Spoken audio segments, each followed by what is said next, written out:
Welcome to the 308th Julian Assange Sydney Town Hall gathering. Speaking freely means you don't have to make what you say conform with the beliefs of someone else. Free speech means being free to say what others don't want you saying. But at the same time, those who don't like what you are saying must be free to criticise what you are saying. We need free speech because human beings are capable of making costly mistakes that may cause great harm. Free speech allows criticism of bad ideas and corrections of wrong information. Free speech is necessary if the whole of society is ever going to overcome the illusion that we are governed by a fair and transparent democratic system. The illusion of democracy is convincing for many. The elaborate theatre of various politicians fighting for the needs of ordinary people serves to distract most of us from important issues like our human rights and our need for establishing a truly transparent democratic system. The popular media exist to broadcast information that supports the illusion of democracy. The popular media have been set up to give an impression of democracy without actually doing anything that gives us a say in how we are governed. Many of us have been convinced that we need to pay attention to experts in the media rather than the people in our own communities. This is all part of the elaborate illusion. We must change our thinking and get back to valuing free speech within our real-world communities. Join us in the Free Speech Zone at Sydney Town Hall and help reinstate the value of free speech in our communities. Old or young, big or small, pretty or not so pretty, we all have something worthwhile to say. We are here every Friday at 5 p.m. The Assange movement continues. Free, free, free the truth. Free, free, free the truth. Free, free, free the truth. Thank you. Friends, supporters, and every Australian who still believes in fairness. Today I stand before you not as a doctor defending her career, but as a citizen defending the truth. Because what has happened to me is not simply a personal injustice.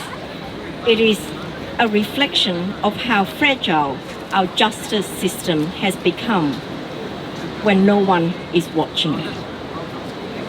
Let me tell you what happened with my official tribunal transcript, the record that decides my fate. The transcript of my hearing, particularly the one from the 11th of August 2025, is incomplete, disordered, and unreliable. It contains serious errors that make it impossible to rely on as an accurate record of proceedings. The document actually begins with part 2, starting mid-sentence, meaning the true opening of the hearing, part 1, is completely missing. Then, part 3 contains the real beginning of the hearing, including the taking of appearances and the judge's open remarks. Part 4 follows correctly, but only after these misordered sections. And most astonishingly, page 26 is labeled Part 1, but it is not the opening at all. It is a mid-hearing discussion about Section 34A and the validity of the complaints.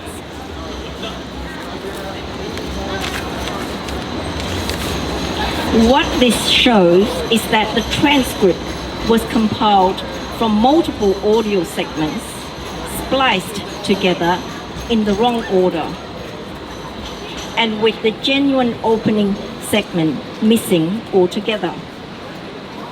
These are not minor clerical errors. These are fundamental distortions of the record. Now here's where it gets worse. The tribunal has its own official transcription service, a neutral and independent provider designed to maintain integrity of the record. Yet in my case, the Healthcare Complaints Commission, the very body prosecuting me, was permitted to bypass that system. They were allowed to outsource the transcript to Pacific Transcription, a private company, and to give instructions directly to that company about how the record should be prepared. That alone undermines fairness. It is as if the prosecutor in a court case were allowed to choose the court reporter, tell them what to type, and then hand the bill to the accused. To make it worse, I was then forced to pay $6,000, half of the cost of this outsourced transcript that I never authorized, never ordered, and never trusted. I was made to pay for a record that was produced under the control of those who were seeking to end my career. I have written to the President of the Tribunal, to the Healthcare Complaints Commission, and demand one simple thing: a certified and accurate transcript produced under the Tribunal's own authority. To this day, there has been no correction, no certification, no accountability. It is not a technical mistake. It goes to the foundation of justice itself. If the prosecuting body can influence the production of the record and the accused is forced to pay for it, then justice can no longer exist in any meaningful way. This is bigger than my case. If the Healthcare Complaints Commission can do this, it can happen to any doctor, nurses, teachers, citizens standing before the tribunal in New South Wales. When truth can be edited, justice dies. And when justice dies, the people lose faith in the very institution meant to protect them. I've asked the tribunal to suspend its decision until this issue is rectified, because no honest verdict can stand on a disordered, incomplete record. So far, there has been silence. I stand here to say we must demand transparency, independence, and accountability.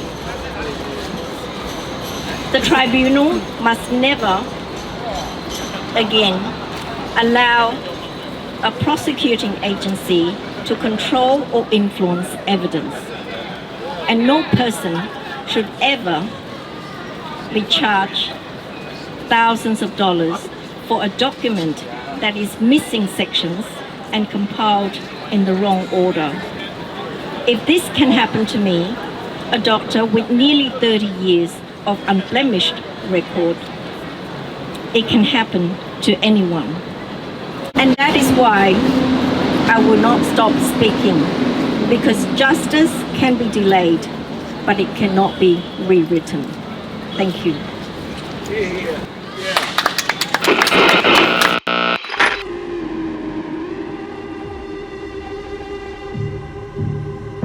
Hi there. So we're here for our usual Friday night now. You can see up here it's all murky and cloudy and everything. We can tell you that all these people lining up here on the red carpet, you can see the red carpet. There's the sea monster is going to be walking up the red carpet very soon. And the police are ready. You can see the car there, they're ready for any problems that may occur. How often does the sea monster get out into the public? That's unknown, really. I just know this is happening tonight.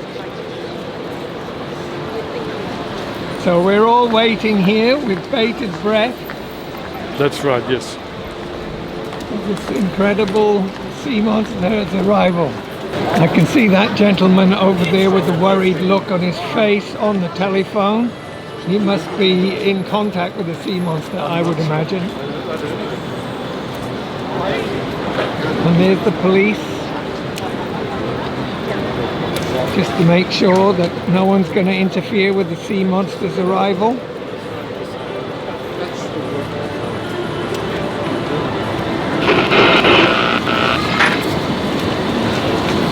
Right to Albanese and the Attorney General, Michelle Roll, and others. Okay, you'll take a photo and I will do them all. They all look like Australian sovereignty looks like it's taken a beating. No, I asked them. A beating. They all have the same suit. Sea monster stomped And on they all us. look. Clancy of the Overflow by A.B. Banjo Patterson. I had written him a letter which I had, for want of better, knowledge sent to where I met him down the Lachlan years ago. He was shearing when I knew him, so I sent the letter to him, just on spec, addressed as follows: Clancy of the Overflow. And an answer came directed in a writing unexpected, and I think the same was written in a thumbnail dipped in tar. 'Twas his shearing mate who wrote it, and verbatim I will quote it. Clancy's gone to Queensland droving, and we don't know where he are. In my wild erratic fancy, visions come to me of Clancy, gone a droving down the Cooper, where the western drovers go. As the stock are slowly stringing, Clancy rides behind them singing, for a drover's life has pleasures that the townsfolk never know. And the bush hath friends to meet him, and their kindly voices greet him in the murmur of the breezes and the river and on its bars. And he sees the vision splendid of a sunlit plains extended, and at night the wondrous glory of the everlasting stars. I am sitting in my dingy little office, where a stingy ray of sunlight struggles feebly down between the houses tall, and the foetid air and gritty of the dusty, dirty city through the open window floating spreads its foulness everywhere. And in place of lowing cattle, I hear the fiendish rattle of the tramways and the buses making hurry down the street, and the language uninviting of the gutter children fighting comes fitfully and faintly through the ceaseless tramp of feet. And the hurrying people daunt me, their pallid faces haunt me as they shoulder one another in their rush and nervous haste. With their eager eyes and greedy, and their stunted forms and weedy, for townsfolk have no time to grow, they have no time to waste. And I somehow fancy that I'd like to change with Clancy, like to take a turn at droving where the seasons come and go, while they faced the round eternal of the cash book and the journal. But I doubt he'd suit the office, Clancy of the Overflow. That was published in the Bulletin on the 21st of December 1889. Thank you. And can you tell us about Professor Robert Clancy? Well, Professor Robert Clancy is the leading immunologist in Australia. He is the grandson of Clancy of the Overflow. That story I just read you is actually based on fact, and Clancy of the Overflow is the grandfather of Professor Robert Clancy. And Professor Robert Clancy is Dr. Miley Trenn's most important expert witness in her current battle against the medical regulators in New South Wales at the moment. Okay, it's raining. Is it?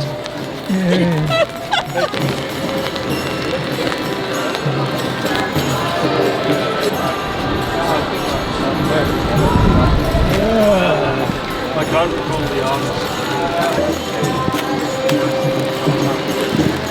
We are all Assange.